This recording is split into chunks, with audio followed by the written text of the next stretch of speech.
আজকে আমরা মজাদার লাউ তরকারি রেসিপি শিখব।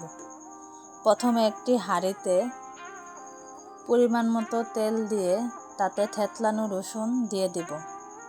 এরপর রসুন লালচে ভাব আসার পরে তাতে পানি দিয়ে দিব। পানি দেওয়ার পরে তাতে মাছ দিয়ে দিব।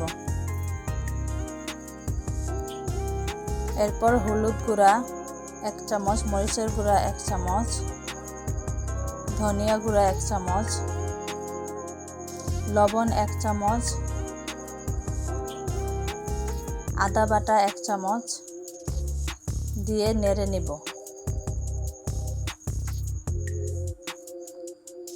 এরপর জিরা গুঁড়া দিয়ে দিব। তারপর ঢাকনা দিয়ে ঢেকে দেব কিছুক্ষণের জন্য। এরপর ঢাকনা খুলে কিছুক্ষণ নেড়ে চেড়ে লাউ আর আলুগুলো দিয়ে দেব।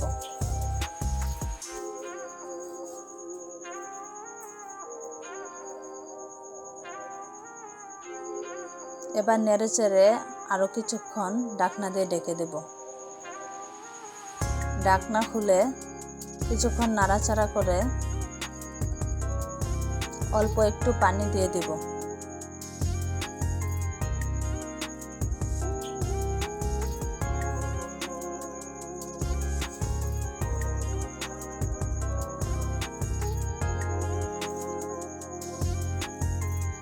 সবশেষে কিছু মরিচের ফালি দিয়ে দেব, দিয়ে নাড়াচাড়া করে নেব।